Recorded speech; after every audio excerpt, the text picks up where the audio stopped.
حضرت حسن رضی اللہ تعالیٰ عنہ جو حضرت حسین رضی اللہ تعالیٰ عنہ کے بھائی حضرت علی کرم اللہ وجہہ کے بیٹے ہیں، وہ اپنی والدہ حضرت فاطمہ رضی اللہ تعالیٰ عنہ کے ساتھ اکٹھا کھانا نہیں کھاتے تھے۔ کسی نے ان سے وجہ پوچھی تو انہوں نے جواب دیا، بعض اعمال کے نتائج اللہ تعالیٰ دنیا میں ظاہر فرماتے ہیں۔ آدمی جس طرح اپنے والدین کا احترام کرتا ہے، اس کی عزت کرتا ہے، اس کی قدر کرتا ہے، اگر وہ کوئی غلط بات کہے تو میٹھے لہجے سے ان کو سمجھاؤ۔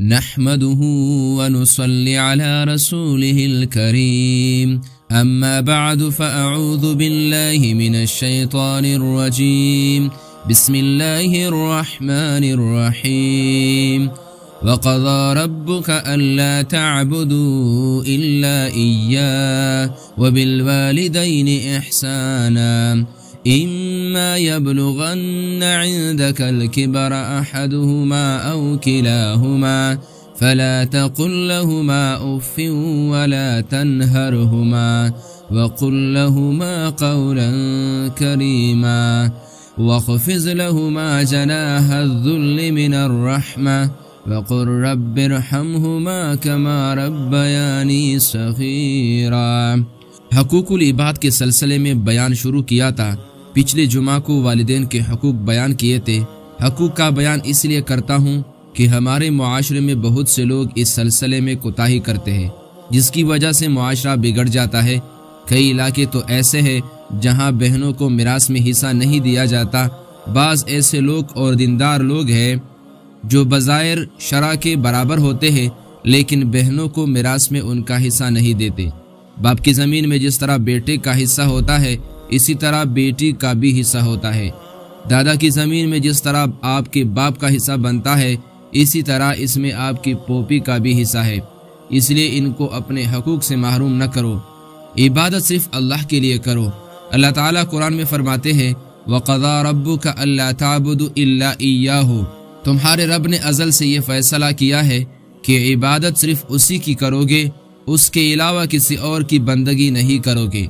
عبادت خواہ مالی ہو، جیسے کسی کے نام ذبح کرنا، نذر ماننا، قربانی کرنا، یا بدنی ہو جیسے رکوع، سجدہ، یہ سب اللہ تعالیٰ کے ساتھ خاص ہے۔ اللہ تعالیٰ فرماتے ہیں میں نے فیصلہ کیا ہے کہ عبادت صرف میری کرو گے۔ وَبِالْوَالِدَيْنِ إِحْسَانًا، اور والدین کے ساتھ احسان کرو گے، زندگی میں بھی اور ان کے مرنے کے بعد بھی۔ فَإِمَّا يَبْلُغَنَّ عِندَكَ الْكِبَرَ أَحَدُهُمَا أَوْ كِلَاهُمَا، تمہاری موجودگی میں اگر وہ دونوں یا ان میں سے ایک بوڑھا ہو جائے تو فَلَا تَقُلْ لَهُمَا اُف، ان سے اف تک نہ کہو۔ اف معمولی اور چھوٹا سا کلمہ ہے، لیکن یہ بھی نہیں کہنا۔ وَلَا تَنْهَرْهُمَا، اور نہ ان کو کسی بات پر ڈانٹو۔ وَقُلْ لَهُمَا قَوْلًا كَرِيمًا، اور ان سے میٹھا بول بولو۔ اگر وہ کوئی غلط بات کہے، کسی غلط کام کے بارے میں مشورہ دے، تو چونکہ وہ بھی انسان ہے اس لیے ان کو نرم اور میٹھے لہجے میں سمجھاؤ۔ وَاخْفِضْ لَهُمَا جَنَاحَ الذُّلِّ، اور ان کے سامنے عاجزی کے پر پھیلاؤ، یعنی عاجزی کے ساتھ ان سے ملو۔ وَقُلْ رَبِّ ارْحَمْهُمَا كَمَا رَبَّيَانِي صَغِيرًا، اور ہمیشہ یہ دعا مانگو کہ اے اللہ میرے والدین پر ایسا رحم فرما جیسے انہوں نے بچپن میں میری نگہداشت کی۔ والدین بچوں کے لیے راتوں کو جاگتے ہیں، پیسے کماتے ہیں، تکالیف برداشت کرتے ہیں، اپنی نیندوں کو حرام کرتے ہیں، گرمیوں کے موسم میں پسینہ بہاتے ہیں، سردیوں کے موسم میں اپنی اولاد کی کمائی کے لیے، اپنی اولاد کے لیے کچھ پیدا کرنے کے لیے ٹھنڈ برداشت کرتے ہیں۔ اس لیے آپ دعا کریں کہ اے اللہ ان کے احسان کے بدلے تو ان پر رحم فرما۔ والدین کے علاوہ کسی کے لیے دعا مانگنا فرض نہیں، لیکن چونکہ والدین کے لیے دعا کرنے کا اللہ تعالیٰ نے حکم دیا ہے، اسی لیے ان کے لیے دعا مانگنا ضروری ہے۔ ہمارے پیارے پیغمبر محمد عربی صلی اللہ علیہ وسلم کی احادیث سے معلوم ہوتا ہے کہ جیسے زندگی میں ان کے ساتھ احسان کرنے کا حکم ہے، ایسے ہی ان کے مرنے کے بعد بھی تعظیم و احترام کا حکم ہے۔ زندگی میں والدین کے سامنے بیٹھتے وقت اپنے پاؤں نہیں پھیلاؤ گے۔ اگر سگریٹ نوشی کرنی ہو تو ان کے سامنے نہ کرو، راستے پر ان سے آگے نہ چلو، ان کو گور گور کر نہ دیکھو، ان کے سامنے ہنسی مذاق کی باتیں کرو تاکہ وہ خوش ہو۔ پیارے پیغمبر صلی اللہ علیہ وسلم کا فرمان عالی ہے کہ والدین کو محبت، شفقت اور احترام کی نظر سے دیکھنے سے ایک نفل حج کا ثواب ملتا ہے۔ ایک صحابی نے دربار نبوی میں عرض کیا، پھر تو ہم زیادہ سے زیادہ دیکھیں گے، یعنی بار بار دیکھیں گے۔ آپ صلی اللہ علیہ وسلم نے فرمایا، اللہ تعالیٰ کے فضل میں کوئی کمی نہیں، زیادہ دیکھو گے تو زیادہ ثواب ملے گا۔ بعض احادیث میں ایک حج اور ایک عمرہ کے ثواب ملنے کا تذکرہ فرمایا ہے۔ ایک لڑکا آپ صلی اللہ علیہ وسلم کی خدمت میں حاضر ہوا، اس کے ساتھ ایک بوڑھا آدمی بھی تھا۔ آپ صلی اللہ علیہ وسلم نے اس لڑکے سے پوچھا، یہ کون ہے؟ اس نے جواب دیا، میرا باپ ہے۔ آپ صلی اللہ علیہ وسلم نے فرمایا، راستے پر اس سے آگے نہ چلو، اس کے سامنے نہ بیٹھو، اس سے پہلے کھانا شروع نہ کرو۔ آپ بھی جب والدین کے ساتھ دسترخوان پر بیٹھے تو جب تک ماں یا باپ کھانا شروع نہ کرے آپ شروع نہ کرے۔ البتہ اگر خدمت کے لیے وہ آپ کو آگے آگے جانے کا کہے، یا اگر رات کو اندھیرے میں اسے راستہ نظر نہ آئے اور آپ کو آگے چلنے کا کہے تو پھر آگے چل سکتے ہیں، لیکن جب دن کا اجالا ہو اور ان کو کوئی ضرورت نہ ہو تو پھر آگے چلنا ٹھیک نہیں ہے۔ حضرت حسن رضی اللہ تعالیٰ عنہ جو حضرت حسین رضی اللہ تعالیٰ عنہ کے بھائی حضرت علی کرم اللہ وجہ کے بیٹے ہیں، وہ اپنی والدہ حضرت فاطمہ رضی اللہ تعالیٰ عنہ کے ساتھ اکٹھا کھانا نہیں کھاتے تھے۔ کسی نے ان سے وجہ پوچھی تو انہوں نے جواب دیا کہ اکٹھا کھانا اس لیے نہیں کھاتے کہ ایسا نہ ہو کہ سالن میں کسی جانب سے کھانے کا والدہ کو خیال ہو میں وہ ان سے پہلے کھا لوں تو یہ بے ادبی ہوگی۔ وہ اپنی ماؤں کا اتنا خیال رکھتے تھے۔ ان کی والدہ کو یہ معلوم ہوا تو ان سے کہا کہ بیٹا، ماں بیٹے کے کھانے سے ناراض نہیں ہوتی، اس لیے تم میرے ساتھ کھایا کرو۔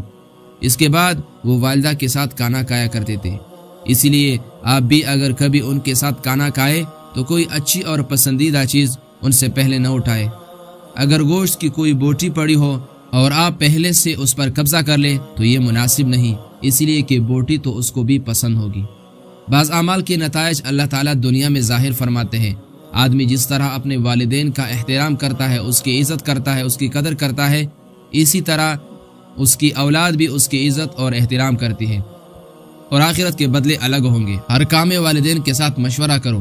اگر وہ کوئی غلط بات کہے تو میٹھے لہجے سے ان کو سمجھاؤ۔ اگر آپ کی بیوی آپ کی ماں کے ساتھ کسی بات پر لڑ پڑے تو ماں کی طرفداری کرو اور اسے خوش رکھو۔ بعد میں بیوی کو تنہائی میں سمجھا دینا کہ یہ میری والدہ ہے، میری ماں ہے، اس نے میری خدمت کی ہے، تم اس کی عزت اور احترام کرو اور اس کے ساتھ لڑائی مت کرو۔ ایسے معاملات میں حکمت اور بصیرت سے کام لو۔ بیوی اور بچے کا متبادل ممکن ہے، ماں کا نہیں۔ بیوی اور بچے دوبارہ مل سکتے ہیں لیکن ماں دوبارہ نہیں مل سکتی۔ ایک شخص اپنی ماں، بیوی اور بیٹے کے ساتھ لانچ دریا میں تیرنے والی چھوٹی کشتی میں سوار تھا۔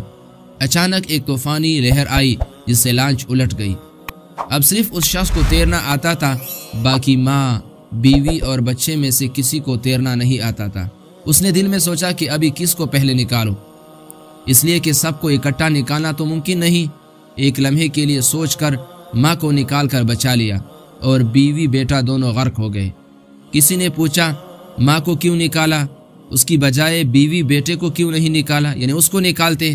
اس نے جواب دیا اور بہت ہی پیارا جواب دیا، بیوی اور بیٹا تو پھر بھی مل سکتے ہیں، ان کا متبادل موجود ہے، لیکن ماں پھر نہیں مل سکتی، اس کا کوئی متبادل نہیں۔ ایک بار گھر سے نکل گئی تو دوبارہ وہ گھر میں نہیں آتی۔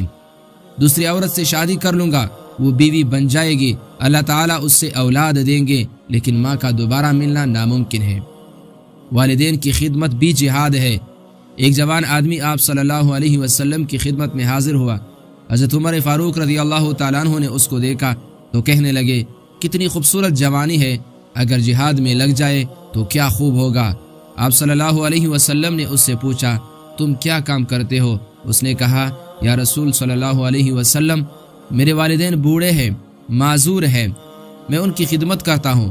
یہ سن کر آپ صلی اللہ علیہ وسلم بہت خوش ہوئے اور صحابہ سے فرمایا، والدین کی خدمت بھی اللہ کا راستہ ہے۔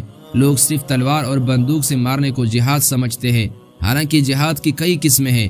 تبلیغ کرنا بھی جہاد ہے، والدین کی خدمت کرنا بھی جہاد ہے، حرام، قرض اور احتیاج سے بچنے کے لیے حلال روزی کمانا بھی جہاد ہے۔ یہ سب اللہ کے راستے ہیں۔ جو کام بھی شریعت کے مطابق کیا جائے اور اس کی آمدنی شریعت کے مطابق خرچ کی جائے، یہ اللہ تعالیٰ کا راستہ ہے جو گرد و غبار میں جمعہ پڑھنے آتا ہو وہ بھی خدا کے راستے میں ہے۔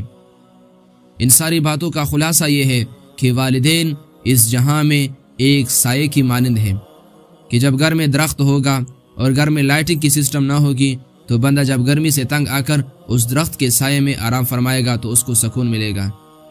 اسی طرح والدین بھی، اگر کوئی بچہ، بیٹا، کوئی بیٹی تکالیف پریشانیوں میں مبتلا ہوتی ہے اور اس کو کوئی چارہ نہیں مل رہا ہوتا، وہ ہر وقت مصیبتوں اور پریشانیوں سے ڈپریشن کے بیمار ہوتے ہیں، لیکن جب وہ اپنی ماں باپ کے ساتھ گپ شپ لگاتے ہیں، ماں کے ساتھ بیٹھ کر باتیں کرتے ہیں، تو اس کا دل نورانی بن کر اس کا دل ہلکا ہو جاتا ہے، اس پر کسی قسم کا بوجھ نہیں ہوتا، کیونکہ ماں اپنے بیٹے کو تسلیہ دیتی ہے کہ اے بیٹے، مصیبتوں کا آنا، پریشانیوں کا آنا یہ ہم نے اپنی زندگی میں جھیلا ہے، تم بھی اس پر صبر کرو۔